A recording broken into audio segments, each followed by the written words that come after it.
lórí ọ̀rọ̀ Olú Alo tó ń lọ lọ́wọ́. Mo ń sọ fún yín wípé there is no going back. Mo fẹ́ jẹ́ kẹ́ ẹ tún gbọ́ voice note kan sìn tí mo dẹ̀ mọ̀ pé tẹ̀yin kan bá gbọ́ bóyá ẹ wà nípéjọpọ̀ Jesus City ńjọ́ náà lọ́hùn. Gbogbo ẹ̀yin tó bá wá yẹ kẹ́ ẹ sọ̀rọ̀ síta lórí ọ̀rọ̀ yìí, Elédùmarè ó mọ̀ bá wa gbé àpáta àtòkúta ìdìgbòlù lé yín lọ́kàn tó yẹ pé ẹ ní nísìmọ́ mọ́ àfìgbà tẹ́ bá jáde wá sọ̀rọ̀. Ẹ gbọ́ voice note yìí kí n tó fi mẹ́sẹ̀gì tí mo fẹ́ fún Olú Alo kí n tó jù síta. Nígbà tí awuyewuye yìí lọ gbogbo wọn wà ìyàwó àwọn káàdì ìyàwó Olú Alo ń béèrè tó mọ ọ̀rọ̀ ń kọ́. Mo ní ọ̀rẹ́ kan ọ̀rẹ́ mi yẹn wà níbi ikú bíbá iná mi. Àǹtí ẹ̀ tó jẹ́ pé àǹtí mi làjọ máa ń pè mí. Wọ́n máa ń lọ sí Jesus City yẹn. Wọ́n ní ọjọ́ kan wọ́n wà ní program. Wọ́n láwọn wà ní program. Wọ́n ń gbé wọ́n ti ṣe program lọ. Wọ́n ní ìyá kan tó ṣẹ̀gbẹ́ àwọn báyìí. Ìyá àǹtí ọ̀rẹ́ mi, ẹ̀gbọ́n ọ̀rẹ́ mi tó máa ń lọ sí Jesus City ni o. Ní ṣọ́ọ̀ṣì wa. Hello? Báwọn ṣe ń ṣe program lọ, wọ́n ní mo máa tó jókòó sẹ́gbẹ̀ẹ́ àwọn kan dédé pẹ̀lú wọn ní yíyá ọmọbìnrin ti jáde síta. Àwọn tó ń ṣọ́ níbo náà wà. Bàbá ò gbọdọ̀ mọ̀ ó. Bàbá ò gbọdọ̀ mọ̀ tó jáde síta. Kí ló ti tọ́ fi jẹ́ kó jáde báyìí? Wọ́n ní woman yẹn kàn kígbe. Lẹ́yìn wọ́n ní wọ́n ṣe prayer lọ́wọ́ làwọn bá lálẹ́ gbà. Ta ni ìyá yìí ń bá wí kó jáde síta? Wọ́n ní ṣùgbọ́n àwọn ò rí ojú ẹni yẹn. Ṣùgbọ́n àwọn rí i pé woman tí wọ́n ló jáde síta yẹn ó yípo Jesus City yẹn ní ẹ̀ẹ̀méje kó tó di pé wọ́n rí woman yẹn mú. Ló dà pé woman yẹn ní mental problem. Ìpè wọ́n ṣẹ̀wárí mú ẹ̀ẹ̀méje. Wọ́n ní bí Jesus City yẹn ṣe tóbi tó ọmọbìnrin tó ń mú yẹn tó jáde síta yẹn ó yípo Jesus City yẹn lẹ́ẹ̀méje kó tó wá rí mú. Wọ́n ní ṣùgbọ́n ariwo tí ìyá yẹn pa ló draw attention àwọn síbẹ̀ bí yéyéyéyé. Bàbá ò gbọdọ̀ mọ̀ ó gbọdọ̀ mọ̀ pé ọmọbìnrin jáde síta o. Àwọn tó ń ṣọ́ níbo náà wà. Kó tètè yá mú o. Kó tètè yá mú padà wọnú yàrá ẹ̀ lọ. Wọ́n ní nígbà tí ọ̀rọ̀ yìí wá jáde tí wọ́n ń béèrè pé níbo ni ìyàwó Olú Alo wà. Tí gbogbo rògbòdìyàn yìí wá ń lọ tó ń ṣẹlẹ̀ pé bàbá níbo ni ìyàwó yìí wà. Ẹ mú ìyàwó yìí jáde. Bàbá Olú Alo níbo ni ìyàwó ọ̀tọ̀mọ yìí wà. Kí ló dé ẹ̀gbọ́n wọn jáde? Wọ́n láwọn wá lọ ọkàn wọn wá lọ síbi ìṣẹ̀lẹ̀ tó ṣẹlẹ̀ ní Jesus City. Ìṣẹ̀lẹ̀ yìí ò tí pẹ́ o. Last year ni wọ́n pè o. Ẹ̀gbọ́n ọ̀rẹ́ tèmi gangan ní ẹni yẹn. Ẹni tó lọ sí Jesus City tí ìṣẹ̀lẹ̀ yẹn ṣẹlẹ̀ lójú. Ó ní ìgbà tí wọ́n wá ń wọ́ gbogbo ẹ̀ lọ́rùn gbà bí ìyàwó bàbá ni wọ́n mú lọ́jọ́ yẹn pé tó ẹni yẹn ti ya wèrè. Pé ẹni yẹn wèrè ni. Ó ti ní mental problem. Bí àbí ìyàwó bàbá ni wọ́n lè mú lọ́jọ́ yẹn tí wọ́n ní pé wọ́n ń ṣọ́ pé àwọn kan ló ń ṣọ́ nínú àwọn tí wọ́n gbà fún obìnrin yẹn tó ń ṣọ́. Ṣùgbọ́n pé oríṣiríṣi ìlú lọ sí Jesus City. Kò dẹ̀ sẹ́ni tó níyàwó bàbá lóòótọ́.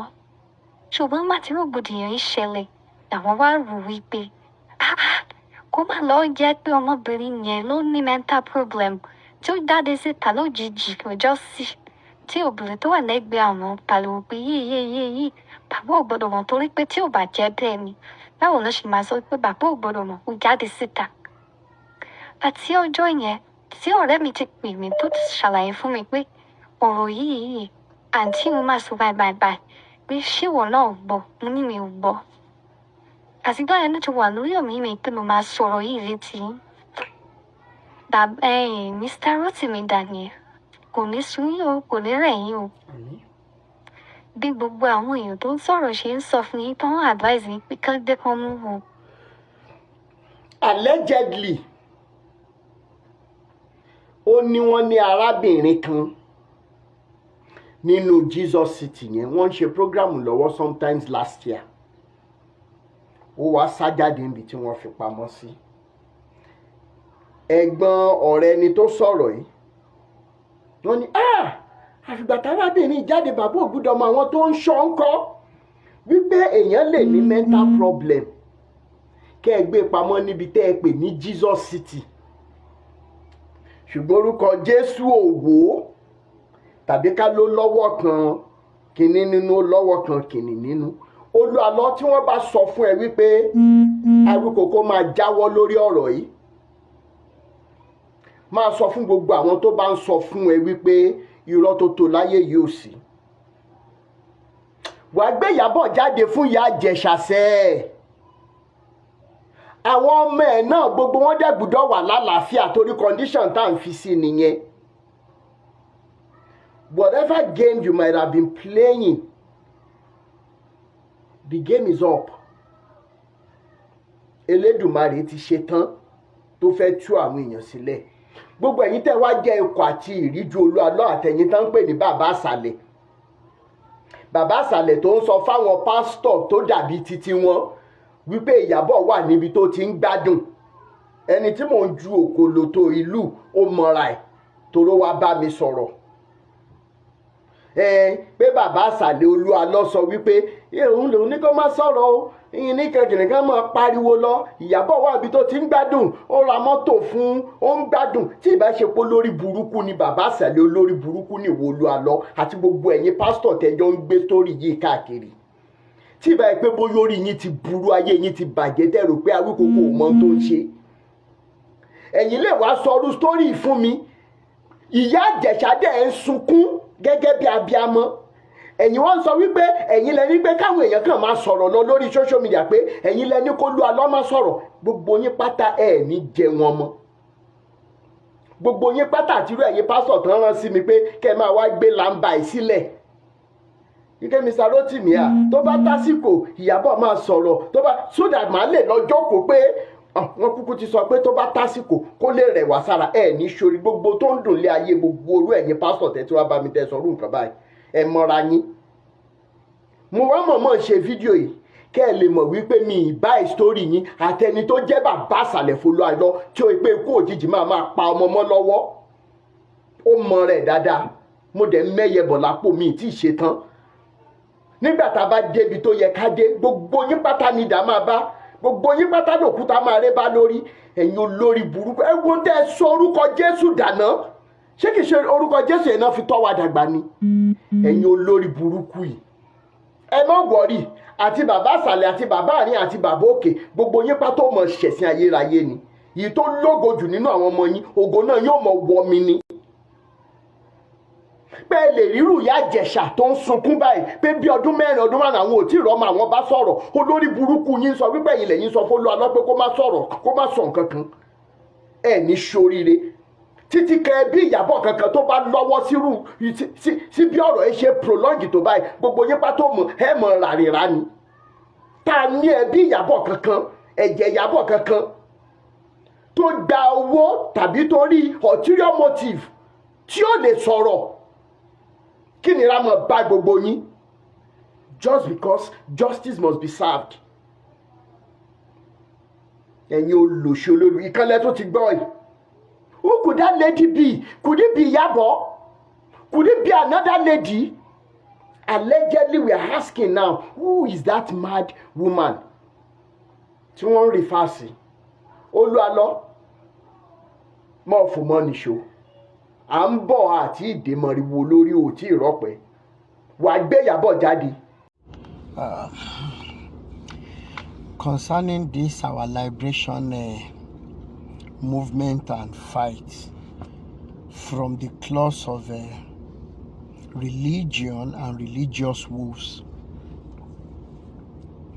even when we are no more, there are two outcomes from our children and the coming generation. when they see our videos, when they see our submissions, it is either that they will be sending courses to us for what we are doing today, or they will be sending prayers to us. That time will come. Now, when I talk about the damaging impacts of religion, especially the way and manner we have turned it to be in Nigeria, that dropouts, non-entities will say that they have gone to accept oil on their heads, and then the learned or the educated illiterate will be the ones promoting them and making them feel important. It is a very sorry case. Now, let me talk about one of the damages. There are animals that we call migratory animals, migratory insects. These animals, it is very essential for them to move from one territory to another, okay, as a result of maybe weather changes or in search of food for survival, right? They don't need to pray. They just discern that, okay, it is already time to move. Just the same way you see the bees, when they move from one place in swamp, they move from one place to another. If lower animals like this, without even 2-3% of the capacity of the brain that God has given us as Nigerians, when they know the right thing to do at the right time, and we consider this analogy, how do you pastors feel when you know that what you are creating as programs are only to damage the people that you have already used charms to tie down, that they can't even think for themselves again? That an average Nigerian now, instead of using the God-given brain and IQ in solving problems, you good-for-nothing pastors have made it that they must be praying. And this damage doesn't end on my generation. You have started initiating our children into this madness. And you adults are saying that we should keep quiet. If we have turned everywhere to prayer camps, and we are blaming the government for not doing what they are supposed to do, but we don't want to blame the pastors, the affairs, the Sheshe people, right? And we say we are hungry. Now, we cannot use our IQ to say that, you know what, there must be a way out. It is not possible for that almighty Eledumare to put everything in place for us to farm and do some other things. Then we are still going to be praying unto him to solve our problems for us. Number one. Number two, when you say you are having some problems, let's say one of the major problems that take you to these good-for-nothing entities, maybe marital problems. Come. Who told you that it is your mother-in-law, father-in-law, sister-in-law, brother-in-law that is doing you? Do they have your time? There are some things that you know that you just apply wisdom. What about jobs? What is your qualification? What skills do you have as a person? Yet, the ones that could not even pass common JS3 exam, gather all these your CAC pastors, let me try them. Not even up to 60-70% of them can answer some elementary questions that I have, academic questions. I am telling you the truth. I am just telling you. And these are the same set of people that are controlling the ones because you feel that there's one special oil on their head. Today we are talking. We are sobbing gradually. Tomorrow, right in our faces, our children will curse us for not standing up for them. Because if some of them are getting liberated today, now imagine what will happen to a large number of them that you don't want to be liberated. A time will come now, maybe some of these pastors, maybe some people, maybe they will do some things to wrong some people, and the only option that will be left is to go and burn their churches or even stone them. Because you cannot continue like this. Imagine how many hectares, thousands of hectares of land that we say we are buying, say God is moving, God is moving. Oyedepo says that he will not die until when he has built 1,000 churches for God. Is it unto God that he is building these business centers? And you winners members are there. Oyedepo will say, God promised him that he will have city that is as big as Ibadan. And you are joyful in your own mysteries. So once again, if lower animals will have IQ to change locations to do everything they want to do, go and find out how bees make honey by fanning nectar to create evaporation of water. Imagine the work they do to make sure that the water evaporates for you to now have, for them to have that honey which you harvest. Yet we human beings, we as Nigerians, we are not ready to think. Lórí ọ̀rọ̀ Olú Alo tó ń lọ lọ́wọ́ torí wípé ètò ààbò àwọn èèyàn wa nílé lóko báyìí ó ti diṣẹ́ gbogbo wa. Ẹnìkan táàgì mi lórí póòstì kan lórí Facebook. Ó fi fọ́tò arábìnrin kan síbẹ̀ pẹ̀lú ọmọ méjì tàbí ọmọ mẹ́ta torí àmọ́ arábìnrin. Bó ṣe wá táàgì mi tó kọ síbẹ̀ ni wípé I want to appreciate you for championing the cause of justice for Iyabo Obe, even without looking back or to make money.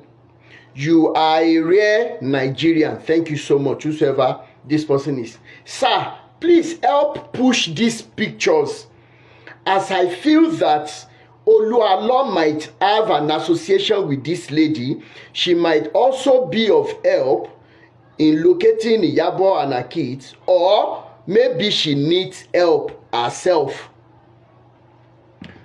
Ní kọ́mọ́ tí mo rí táàgì, mo tara ṣàṣà tẹ ọkọ̀ létí lọ sí ọ̀dọ̀ ẹni pé eléyìí tí ẹ tún gbé jáde yìí bẹ́yìn náà ṣe ń rí fọ́tò arábìnrin lórí fọ́nrán yìí, ta lẹ́ni ibo lẹ ti rí àwọn fọ́tò yìí. Ẹni wá ń sọ fún mi wípé ẹni tí àwọn mọ̀ rí tó mọ arábìnrin kan tó ń jẹ́ Ayọ̀mídé ní Italy. Ayọ̀mídé allegedly tó mọ Olú Alo rí. In tó wà láàrin Ayọ̀mídé àti Olú Alo àti ilẹ̀ establish ẹ̀ báyìí, but allegedly wípé wọ́n ń ṣe ọ̀rọ̀ lọ́kọláya ni. Allegedly wọ́n ní wípé Olú Alo gan-an ṣe débi wípé ó fi orúkọ arábìnrin ra ilé sí Italy. Allegedly àti ìfìlè fìdí ẹ̀ múlẹ̀ báyìí wípé arábìnrin ló sẹ́ndì àwọn fọ́tò yìí sí ẹnìkan. Ẹni yìí náà èmi ò tí ì mọ̀, ṣùgbọ́n fọ́tò yìí ti dọ́wọ́ mi. Mo wá ń bẹ gbogbo ẹ̀yin aráalé ará oko pé tẹ́ ẹ bá mọ arábìnrin tẹ́ ẹ ń wo fọ́nrán yìí pẹ̀lú àwọn ọmọ yìí, torí ètò ààbò tó jájù fún gbogbo wa, ẹ jọ̀ọ́ ẹ kàn sí mi. Mi ì mọrúkọ ẹ̀ gan, wọ́n kàn táàgì mi ni. Ṣùgbọ́n ó máa nídìí tí ẹni tó táàgì mi tó ṣe táàgì mi wípé bóyá tí n bá gbé síta tírú arábìnrin yìí bá wà nínú ewu kan tàbí òmíràn pé kí gbogbo wa lè dìde ẹ jọ̀ọ́ nítorí Ọlọ́run tẹ́ ẹ bá mọ arábìnrin ẹ jẹ́ kí n mọ̀ torí òun pẹ̀lú àwọn ẹbí ẹ̀ lórí ọ̀rọ̀ Ayọ̀mídé ò ṣe Ayọ̀mídé gbogbo ẹ̀yin tẹ́ ẹ bá mọ Ayọ̀mídé yìí tẹ́ ẹ bá fẹ́ràn ẹ̀ wọ́n ní ewu ń bẹ lóko lóńgẹ́ gan fúnra ẹ̀ ewu ni wọ́n ti táàgì mi rí lórí póòstì Ayọ̀mídé lórí TikTok màá lọ wá jáde tí n bá rántí so that màá gbé ojú ẹ̀ síta fún gbogbo ẹ̀ pé tí wọ́n bá sọ̀rọ̀ Ayọ̀mídé in relation to Olu Alo this is the Ayọ̀mídé màá mọ̀ fà jáde bẹ́ẹ̀ ṣùgbọ́n lọ́wọ́lọ́wọ́ báyìí arábìnrin tẹ̀ ń wò lójú fọ́nrán yìí mò ń bẹ̀ wá mò ń rọ̀ wá tẹ́ ẹ bá mọ̀ ẹ jọ̀ọ́ ẹ kàn sí mi tàbí kẹ́ ẹ sọ fún wípé kó jọ kó get in touch pẹ̀lú mi inú mi á dùn tẹ́ bá lè ṣe fún mi ètò ààbò gbogbo wa báyìí ó ti diṣẹ́ gbogbo wa báyìí irrespective of wherever we are on planet Earth ẹ jọ̀ọ́ nítorí Ọlọ́run mo fẹ́ ju eléyìí sílẹ̀ fún ẹ̀gbọ́n mi Olu Alo based on the foundation tí àwọn bàbá àti ìyá wa tán mú wa gbà kọjá nínú foundation yìí láti rí àwọn orin ìpilẹ̀ṣẹ̀ tàbí ìpilẹ̀ṣẹ̀ foundation tá a mọ̀ ń kọ́ ńgbà náà pé ràn mí lọ́wọ́ kí n má ṣe sọ ìlépa mi nù kí n má ṣe sọ ibi tí mò ń lọ nù ràn mí lọ́wọ́ kí n má ṣe sọ ìlépa mi nù kí n má ṣe sọ ibi tí mò ń lọ nù ẹ rántí orin yẹn nínú eléyìí tó yẹ pé tá a bá ń kọ́ ńgbà yẹn tó bá ní ọkàn yidigbí kì í ṣe lábẹ́ àwọn ìránṣẹ́ Ọlọ́run nígbà yẹn tí wọ́n máa sọ̀rọ̀ yẹn tán tàdé mọ̀ pé wọ́n tún ń ṣe ọ̀rọ̀ tán ń sọ o wọ́n á wá fi orin ilé kò sí bí ọkàn ẹ ṣe lè yí tó ó mẹ́ọ̀tì nírú àsìkò yẹn irú foundation báyìí ni mo gbé tọ̀ Olu Alo wá lénìí kí n tó sọ ẹ̀yin kan wà tẹ́ ẹ dúró wípé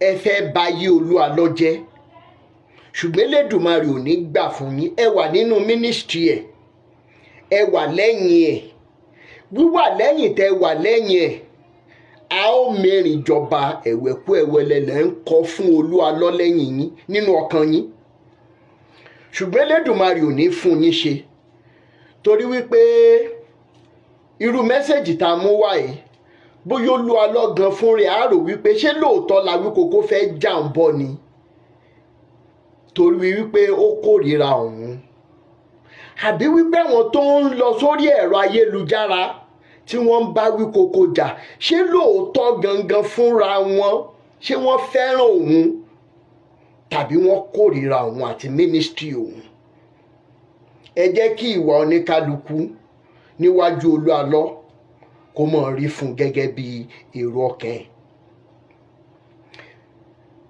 now tí Olu Alo bá jókòó because ẹ ti sọ́rí pé ó fẹ́ jábọ́ ni mo ti wà lórí liberation fight láti late 2018 mo sọ àwọn nǹkan tí bàbá Adébóyè ń ṣe tí ò dá a dẹ̀ pariwo títí a ti gbọ́ rí pé bàbá Adébóyè gan fúnra wọn irrespective of how mighty he is or he thinks he is wọ́n jáde wá sọ pé sorry àbí bó tiẹ̀ jẹ́ wípé sorry wọn náà tún ní speed of light torí lọ́kọ̀lọ́kọ̀ nú ìyẹn by the way a ti sọ̀rọ̀ Oyèdépò a sọ̀rọ̀ àwọn bàbá Abíárà a sọ̀rọ̀ àwọn tó ti lọ àtoríṣiríṣi èèyàn bẹ́ẹ̀ a sọ̀rọ̀ Káyọ̀dé Williams a sọ̀rọ̀ Abíọ́dún Elijah tó ń bá opó sùn opó náà ní Káyọ̀dé gbogbo wọn a sọ̀rọ̀ wọn jáde ńgbà yẹn láti sọ pé a fẹ́ bá wọn lórúkọ jẹ́ torí wípé wọn ò tí ì ní orúkọ ayé tá à ń fúnra wa bí irú eléyìí tó Olú Alọ nílé ni bàbá mi Olú Alọ bàbá mi Olú Alọ ṣùgbọ́n mẹ́sẹ̀gì mi fún Olú Alọ lélẹ̀ jókòó wò ó lásán jókòó wò in your own private sober reflection mood Olú Alọ nínú ibi tó o bá dá jókòó sí tí ẹ̀mí èèyàn gbé ẹ wọ̀ ẹ̀mí ẹni tó ní ẹ̀rí ọkàn gbéra ẹ sí ipò tí ìyá Ìyábọ̀ wà kó wá mọ̀ díẹ̀ gẹ́gẹ́ bí irú èmi tí mo value ìyà tí ìyá tèmi jẹ lórí tèmi ní gbogbo ìgbà tí bàbá tèmi ò sí nílé torí iṣẹ́ kan tàbí òmíràn. Kí o máa rò wípé irú èmi tí mo dìde báyìí ṣé torí pé mo fẹ́ já ẹ wálẹ̀ nìyẹn tó bá wà lókè rárá tàbí torí ipò tí mo lè gbéra mi sí pé tí n bá jọmọ ìyá Ìyábọ̀ directly ṣe máa dákẹ́ ṣé màá ní kó mọ̀ jó lọ pé mò ń wẹ̀yìn ẹ̀. Jẹ́ kí èsì tó bá gbà nínú sober reflection yìí kó mọ̀ determine nǹkan tó lè ṣe lórí irú situation báyìí. Tó o pé tó o bá tiẹ̀ wá mọ ibi tí Ìyábọ̀ àtàwọn ọmọ yẹn wà bóyá nǹkan kan ṣẹlẹ̀ lẹ́yìn ìtẹ́jọ́ jà àtẹ́jọ́ ṣe kinní kan ìyá yìí ò gbúdọ̀ ráre kú Olú Alọ. Mò ń sọ nítùbí nùbí wípé it is humanity first before they brought Jesus and Muhammad to us. It is humanity first. It is the love we have for our neighbors first, which I know that at a time wàá mọ̀ pé Ìyábọ̀ fúnra ẹ ti ṣàwọn ìlérí kọ̀ọ̀kan fún ìyá ẹ̀ ṣùgbọ́n nínú wàhálà tó ṣẹlẹ̀ Ìyábọ̀ ò lè mú ìlérí yẹn ṣe bí ìyá yìí ṣe máa bá a kú rèé Olú Alọ nínú irú èrò báyìí wípé wọn náà máa dàgbà ńjọ́ kan torí wípé lala tó bá lọ sókè ilẹ̀ ló ń bọ̀ o gbogbo àwọn tó ń tẹ̀lé ẹlẹ́ni tó ní máa jó lọ à ń wẹ̀ yẹn tomorrow they will not be there. I am pleading with you Olú Alọ as a brother irrespective of nǹkan táwọn bàbá àṣàlẹ̀ kankan bá sọ torí wọ́n ní tó bá kọ wájú sí ẹ kó tá tó bá kẹ̀yìn sí ẹ tá tó bá kù wọ nìkan tún èrò ara ẹ pa bàbá àṣàlẹ̀ kankan mẹ́mbà kankan ò ní bẹ́ẹ̀ wà nù sàárè níjọ́ tọ́lọ́jọ́ bá dé bàbá àtìyá ò ní bá mi wà ń bẹ́ẹ̀ ẹ̀gbọ́n àbúrò ò ní sí bẹ́ẹ̀ níjọ́ tọ́lọ́jọ́ bá dé tán bá sinmi irú ẹ̀ ọjọ́ báyìí ló yẹ kí ẹ̀rù ẹ̀ máa bà wá gbogbo ẹ̀yin tí ẹ̀dẹ̀ wá ń jà pé ọlọ́run bàbá yín o ọlọ́run Olú Alọ fún rẹ̀ tó bá ṣe sober reflection yẹn ó máa mọ̀ wípé ẹni ibi ayérayé ni yín wípé tóun bá fi ọmọ obìnrin òun fún ìkankan nínú yín ó dájú wípé gbogbo sọ́pọ́tì tẹ̀ ń fún òun mi pé the same thing lẹ máa ṣe fóun irú yín báyìí ló yẹ ká mọ sọ lọ́kùnrin lóbìnrin nínú yín lọ́mọdé lágbà nínú yín ló yẹ ká mọ bu èpè jó ṣùgbọ́n fọ́nrán mi ìfẹ́ jẹ́ kó wà voracious ẹni tó bá wúwo èpè képè mọ́ mú. Àwa tá à ń ṣe boyfriend girlfriend gan ó láwọn ìyá àwọn girlfriend wa kọ̀ọ̀kan tí wọ́n sì máa wíṣì kó ṣe wípé àwa la fẹ́ àwọn ọmọ wọn torí wípé níwọ̀nba tá a fi ṣe wọléwọ̀de pẹ̀lú àwọn ọmọ wọn pa wọ́n lẹ́kùn á tó ń bọ̀ sí pé o fẹ́ ọmọ níṣu lọ́kà. Èmi ò ní sọ jù báyìí lọ ṣùgbọ́n fún ìwọ Olú Alọ I am pleading with you again because I don't want to lose focus of the reason why I weep every day on social media for the victims to get justice. I am not out for any personal reason. Jọ̀ọ́ nítorí Elédùmarè, nítorí Ọlọ́run, nítorí Jésù. Jọ̀ọ́ nítorí Ọlọ́run. Tó bá lè gbé ìgbésẹ̀, if you can swallow your pride tó máa ń ṣáájú ìgbéra ṣánlẹ̀ and do the needful with this family. Kì í ṣe ìbínú nìkan ni o mọ̀ pé olówó òun ò lẹ́sẹ̀ ńlẹ̀ o. Ìgbéraga àti agídí ọkàn òun fún àwọn méjèèjì gan ò mọ̀ pé olówó àwọn ò lẹ́sẹ̀ ńlẹ̀. Finally ẹlẹ́ran ara lásán ni gbogbo wa. Ó ti láwọn nǹkan kan tó ti ṣẹlẹ̀ rí ní in the course of my being on planet Earth ló máa ń jẹ́ kí n humble jù láyé yìí. Àwíkòkò ò tún ní pàrọwà jù báyìí lọ. Èní la rí ohun tí ó ṣẹlẹ̀ lọ́la. Àmọ́ mo tún wá ń bẹ̀ ọ́, mò ń rawọ́ ẹ̀bẹ̀ sí ẹ torí ìyá Iyabo, torí ẹ̀gbọ́n Iyabo tó ń jẹ́ Fúnkẹ́. O ò bá jèbù rẹ̀ kó o gbé ìgbésẹ̀ tó tọ́ lórí ọ̀rọ̀ yìí. Jésù yóò túbọ̀ mọ́ bá mi ràn ọ́ lọ́wọ́. Mi ní sọ jù báyìí lọ. Ó dìgbà náà. Ire o.